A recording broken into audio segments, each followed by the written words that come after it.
ओम शांति। आज प्यारे मीठे बाबा की मुरली मंथन की डेट है 27 अक्टूबर 2020। तो आगे बढ़ने से पहले पीछे की वाणी को थोड़ा रिवाइज कर लेते हैं। कल बाबा ने कहा था कि श्रीमत पर तुम भारत को स्वर्ग बनाने की सेवा कर रहे हो, तो पहले पहले स्वयं निर्विकारी बनना है, फिर दूसरों को कहना है। बाबा कभी नहीं कहते कि दूसरे को सिखाओ, दूसरे को समझाओ। बाबा पहले कहते हैं पहले स्वयं को समझाओ, स्वयं को पढ़ाओ, और तुम्हारे व्यवहार से आत्माएं बदलेंगी। ज्ञान भल सुनाओ, लेकिन जिसका जैसा पाठ होगा वो उस अनुसार ग्रहण करेगी। आपको दिल शिकस्त नहीं होना है। फिर बाबा ने प्रश्न में महावीर बच्चे के बारे में बताया था कि महावीर बच्चे वो जिनके पवित्रता के राह पर बाधाएं आती हैं, लेकिन वो उसकी परवाह नहीं करते, लेट गो करते हैं, अपने निश्चय में अटल रहते हैं और लक्ष्य को प्राप्त करते हैं। लेकिन अपने आप को देखते रहते हैं, चेक करो कि क्या मैं महावीर बना हूँ। मैं कोई गलत कर्म तो नहीं करता, मैं जो कहता हूँ वो करता तो हूँ।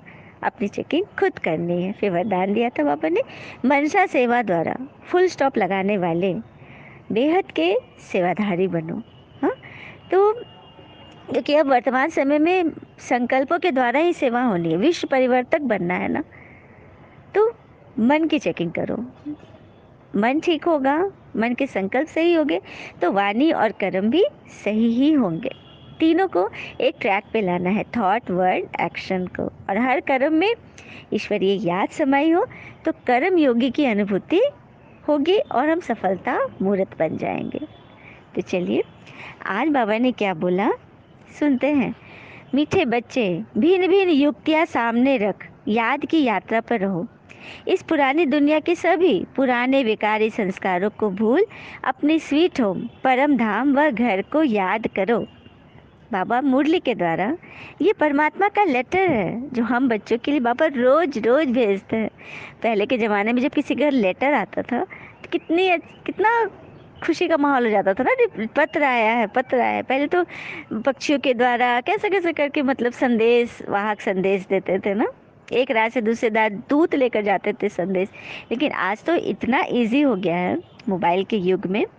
देखो एक बात है, किसी भी चीज़ को हम वरदान के रूप में भी लेते हैं, बोन भी समझते हैं, तो वो कर्स भी है, अभिशाप भी है। मोबाइल के यूजेस पर एक छोटी सी कहानी है। एक बार की बात है, एक व्यक्ति करीब 60 वर्ष की अवस्था होगी, घर में सभी ड्राइंग रूम में बैठे हुए थे, बच्चे थे, बेटियां, सभी लोग बैठे हुए थे, पत्नी भी थी। अचानक इनको हार्ट में कुछ दर्द जैसा महसूस हुआ और उन्होंने पत्नी को जाकर बोला, और पत्नी से मोबाइल में कुछ देख रही थी। तो उन्होंने बोला कि सुनो ना, मुझे कुछ ठीक नहीं लग रहा है, सो मैं थोड़ा डॉक्टर के यहाँ से होकर आता हूँ। पत्नी बिना उनको देखे बोली कि सो ठीक है आइए, कुछ वैसा होगा तो खबर कर दीजिएगा। ये कुछ बोले नहीं, चल दिए, क्योंकि उनको वैसा ज़्यादा सीवियर नहीं लग रहा था, लगा था कि कुछ है, लेकिन मैं दिखा लेता हूँ routine, as a routine checkup के जैसे। उनको दर्द उठा था हल्का। तो वो जब बाहर निकले तो स्कूटर पे किक मारने लगे, तो किक भी स्टार्ट नहीं हो रहा था, एकदम आवाज़ कर करके रुक जा रहा है। अचानक एक लड़का उधर से आया, एक नवयुवक था जो कि घर में मेड का मतलब काम करता था, बर्तन चौका का, सफाई आदि का। तो उसने देखा सर को तो बोला कि अरे सर जी आप कहाँ जा रहे हैं, गाड़ी स्टार्ट नहीं हो रही, लाइए मैं स्टार्ट कर दूँ। अरे तुमको आता है? तो हाँ सर मुझे आता है, मैंने सीखा है, मेरे पास ड्राइविंग लाइसेंस भी है। तो आप कहाँ जा रहे हैं? तो बोले मैं थोड़ा हॉस्पिटल जा रहा हूँ, कुछ अनइजीनेस जैसा लग रहा है, थोड़ा सा डॉक्टर से मिल कर आता हूँ। तो ये लड़का उनका चेहरा देखा और बोला कि सो क्या मैं आपको छोड़ दूँ सर? बोले तुमको आता है गाड़ी चलाने? तो हाँ हाँ मैंने बोला ना मेरे पास लाइसेंस भी, मैंने सीखा है। तो ये कुछ बोले नहीं, बोले कि अच्छा ठीक है ले चलो। और वो लड़का इनको एकदम सही से हॉस्पिटल पहुंचाया, और उनका चेहरा बार बार देख रहा था, ये थोड़े दर्द में थे, और वो जल्दी जल्दी दौड़ भाग करके उनके लिए व्हील चेयर लेकर आया, और एकदम काउंटर पे लाइन लगे हुए थे, वहाँ से जल्दी जल्दी लोगों को किनारे करके वो सीधे काउंटर पे पहुंचा, डॉक्टर से बात की और इनका अपॉइंटमेंट ले लिया।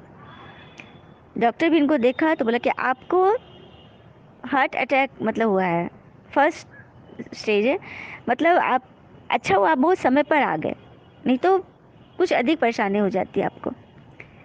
तो डॉक्टर ने जब ऐसा बोला तो वो वो व्यक्ति तो एकदम हतप्रभ हो गया, लेकिन वो देख रहा था उस बच्चे को, इसका नाम ध्रुव था, उसकी तरफ देख रहा था और डॉक्टर से बोला कि ये सारे जो मुझे जल्दी लेकर जो आए हैं, इस बच्चे की करामात है। वो ईश्वर से जल्दी जल्दी भाग भाग के मुझे अपॉइंट तुरंत में मेरा नंबर नहीं लगा देता तो आज कुछ और ही सीन होता। डॉक्टर ने बोला हाँ ये बात तो है। उसी वक्त उस लड़के के फ़ोन पे किसी का नंबर आया, रिंग आया, तो लड़का उठा रहा है और बहुत जी मैम मतलब ऐसे बोल रहा है। तो मैं अभी तुरंत आता हूँ, सो सुनिए ना सर है नहीं, और उस सर का ऑपरेशन भी हो गया। और ऑपरेशन के सॉरी मैं बताना भूल गई, ऑपरेशन मतलब उसको सीवियर अटैक हुआ था, उनका ऑपरेशन होना था और उसके लिए डॉक्टर ने किसी का साइन मांगा कि परिवार को बुलाई, साइन तो इमीडिएट करना था। तो उस व्यक्ति ने ध्रुव की ओर देखा तो बोले इसका साइन ले लीजिए, क्योंकि इस वक्त मेरे लिए इससे ज़्यादा इम्पोर्टेंट कोई नहीं, क्योंकि उसे घर का वो सीन याद आ रहा था कि सभी लोग अपने अपने मोबाइल में मस्त थे। ये डॉक्टर के यहाँ गया भी था लेकिन किसी ने ध्यान नहीं दिया, तो इन्होंने उसी बच्चे का नाम लिखा, साइन लिया। तो फिर ऑपरेशन हो गया तो फ़ोन आया मैम का। तो उस बच्चे ने बोला कि जी मैम मैं अभी आता हूँ, पहले आप यहाँ हॉस्पिटल आ जाइए, सर का ऑपरेशन हो गया है। तो घबराई, उनको जब पता चला, वो लोग जब आए हॉस्पिटल तो सब एकदम अवाक, एकदम आश्चर्य में, कि कहने लगे कि क्या हुआ। फिर वो लोग जब आए तब उनको पता चला कि बात असल में क्या हुई थी। किस तरह से घर से वो चले लेकिन किसी ने ध्यान नहीं दिया, तो इतनी बड़ी घटना घटने से रह गई, मतलब सब कुछ सेफली हो गया। तो किसी के द्वारा हम जब कोई ध्यान से हमारे लिए कोई कर्म करता है तो वो कर्म का हिसाब सीधा ऊपर भगवान के पास चला जाता है और परमात्मा फिर हमारी मदद किसी न किसी रूप में ज़रूर करते हैं। तो चलिए आज बाबा ने क्या कहा हम सुनते हैं। बाबा कह रहे हैं भिन्न भिन्न युक्तियाँ सामने रख याद की यात्रा पर रहो। इस पुरानी दुनिया के सभी पुराने संस्कारों को भूल अपने स्वीट होम परम धाम व घर को याद करो। बाबा हमें रोज़ रोज़ भिन्न भिन्न युक्तियाँ तो देते इस लेटर के माध्यम से, तो हमें याद की यात्रा में रहना है और अपने जो पुराने स्वभाव संस्कार हैं, क्या क्यों कैसे ऐसे वैसे, उन सब को भूल अपने स्वीट धाम परम धाम और घर को याद करना है। प्रश्न है आज का, याद की यात्रा में रह आत्मा को पावन बनाने का संस्कार अभी ही चलता है। आत्मा पावन अभी ही बनती है। संगम पर जब परमात्मा आते हैं ना तभी तो आत्मा पावरफुल होती है, जो कि यह ज्ञान यह राज तुम बच्चे ही जानते हो।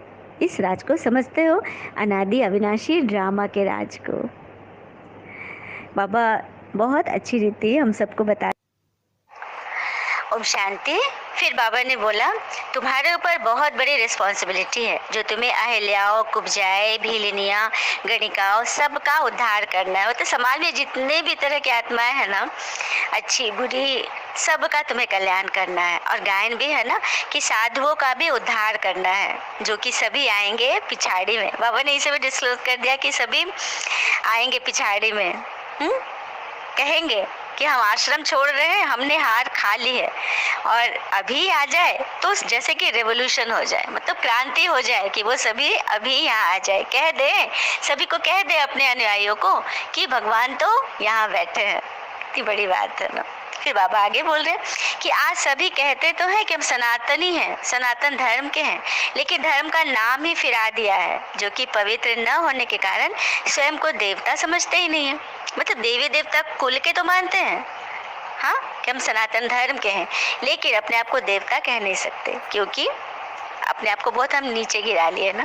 तभी तो बाबा आकर हमें याद दिलाकर फिर से वो पद दिलाने आए हैं देवी देवता वाला। तो सबको लेना है ना, हाँ, तो पुरुषार्थ करना है। फिर आगे बोले बाबा कि आत्माएं सभी पाठधारी हैं, और आत्मा में ही अविनाशी पाठ भरा हुआ है। पाठधारी अर्थात सभी ऊपर से नीचे आते हैं। इस वर्ल्ड स्टेज पे सभी आत्माएं पाठ कर रही हैं, सभी पाठधारी हैं, एक्टर हैं। और इस आत्मा में, हर एक की आत्मा में 84 जन्मों का अविनाशी पाठ नूंधा हुआ है।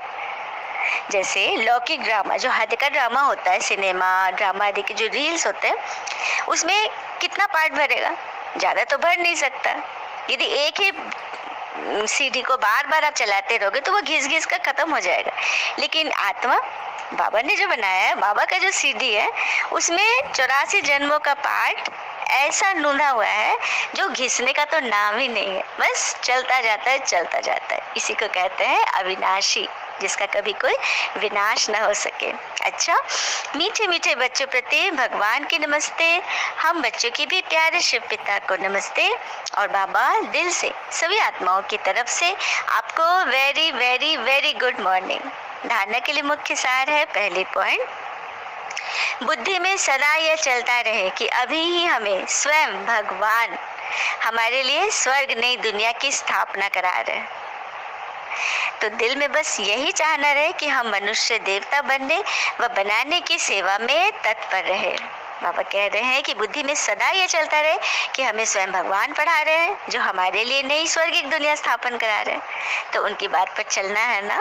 हाँ, दिल में यही चाहना रहे कि मनुष्य देवता बन रहे हैं व बना रहे हैं, सिर्फ बनने तक ही नहीं रखना है। हाँ, भगवान का ज्ञान सिर्फ हमारे लिए नहीं है, सभी के लिए है।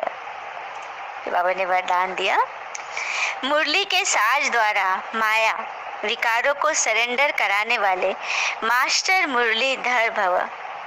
मुरली के साज द्वारा माया को सरेंडर कराने वाले मास्टर मुरलीधर बनो। कैसे? तो मुरलियाँ, ज्ञान तो बहुत सुने व सुनाए, अब ऐसे मुरलीधर बनो जो माया मुरली के आगे न्यौछावर हो जाए। माया अर्थात हमारी कभी कमजोरियाँ, क्यों, क्या, कैसे, ऐसे वैसे जो हम करते हैं ना, क्योंकि माया का मुख्य स्वरूप किसी भी रूप में आ जाता है। मुख्य स्वरूप है कारण, प्रॉब्लम के रूप में आता है।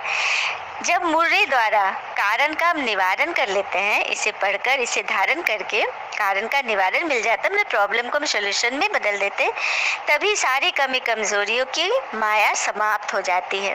या तो जो भी हमारे अंदर विकार आ रहे हैं, कमियां आ रही है, हम फंस रहे हैं, हम मतलब बिल्कुल हार रहे हैं, तो हमारे वो जो माया है उस रूप में जो आ गई है वो समाप्त हो जाएगी। स्लोगन है, अनुभवी स्वरूप बनो तो चेहरे से खुशनसीबी की झलक दिखाई देगी। सिर्फ पढ़ने पढ़ाने से खुशनसीबी की झलक नहीं दिखाई देगी, झलक दिखाई देगी अनुभव से। आपके अंदर क्या चल रहा है वही आपके चेहरे पर परिलक्षित होगा। वही दिखेगा जो आपके अंदर है। तो अंदर तभी होगा जब हमारी वृत्ति क्लीन होगी। वृत्ति माने हमारा वाइब्रेशन, हमारा ऑरा, कि हम अंदर से कैसे हैं, हमारे अंदर सबके लिए कैसी भावनाएं भरी है, क्यों, क्या, कैसे, ऐसे वैसे में नहीं पढ़ना है। ये श्रीमत नहीं है, श्रीमत अलाउ नहीं करती है। हाँ, किसी से कोई प्रॉब्लम है, हम उससे साइड भले हो जाएंगे, लेकिन उसके बारे में कुछ भी गलत नहीं सोचेंगे। एक बार भी यदि सोच लिया, बोल दिया, वाणी कर्म में आ गया, तो हम उसके उसी संस्कार को पक्का करेंगे, क्योंकि हम भगवान से पढ़ रहे हैं। हमारी जिह्वा पे, बाबा तो कहते हैं ना, सरस्वती है, इसका हमें मान रखना होगा। किसी भी आत्मा की कमी देखते हुए भी नहीं देखना है। हाँ, उसे अलर्ट भल हो जाए, ऐसा नहीं कि कमी बुराई है, हम उसी में सटे हुए हैं, हम उसी से मतलब अपने आप को भी बुरा बना रहे हैं। नहीं, अलर्ट रहे, लेकिन स्वस्थ रहे मन से भी। मन में कभी बाबा ने बोला था ना कि संकल्प से ही विश्व परिवर्तन होगा, तो हमें संकल्प की ही चेकिंग करनी है, अटेंशन रखना है। अच्छा, ओम शांति। शुक्र मीठे बाबा, वो बाबा के प्यारे प्यारे बच्चे। Thank you Baba, all is well always. चलिए, सभी आत्माओं के लिए एक मीठा सा प्यारा गीत है। ओम शांति। आसरा इस जहाँ का मिले ना मिले, आसरा इस जहाँ का मिले ना मिले, मुझको तेरा सहारा सदा चाहिए, मुझको तेरा सहारा सदा चाहिए। चांद तारे फलक पर दिखे ना दिखे, चांद तारे फलक पर दिखे ना दिखे, मुझको तेरा नजारा सदा चाहिए, मुझको तेरा नजारा सदा चाहिए। आसरा इस जहां का। जग में खुशियाँ है कम और ज़्यादा है गम। जग में खुशियाँ है कम और ज़्यादा है गम। जहाँ देखो वहाँ है भरम ही भरम। मेरी महफिल की शम्मा जले ना जले। मेरी महफिल की शम्मा जले ना जले। मेरे दिल में उजाला तेरा चाहिए। मेरे दिल में उजाला तेरा चाहिए। आसरा इस जहां का। कभी अनुराग है कभी बैराग है। जहाँ बसते हैं माली वही बाग है। मेरी चाहत की दुनिया बसे ना बसे। मेरी चाहत की दुनिया बसे ना बसे। मेरे दिल में बसेरा तेरा चाहिए। मेरे दिल में बसेरा तेरा चाहिए। आसरा इस जहां का। मेरी तेरी है चाल और ये पथ है विशाल। मेरी तेरी है चाल और ये पथ है विशाल। हर कदम पर मुसीबत है तू ही संभाल। पैर मेरे थके ये चले ना चले। गला मेरा घुटे ये चले ना चले। मेरे दिल को इशारा तेरा चाहिए। मेरे दिल को इशारा तेरा चाहिए। आसरा इस जहां का मिले ना मिले। मुझे तेरा सहारा सदा चाहिए। चांद तारे फलक पर दिखे ना दिखे। मुझको तेरा नजारा सदा चाहिए। बाबा तेरा सहारा सदा चाहिए। ओम शांति। शुक्रिया मीठे बाबा।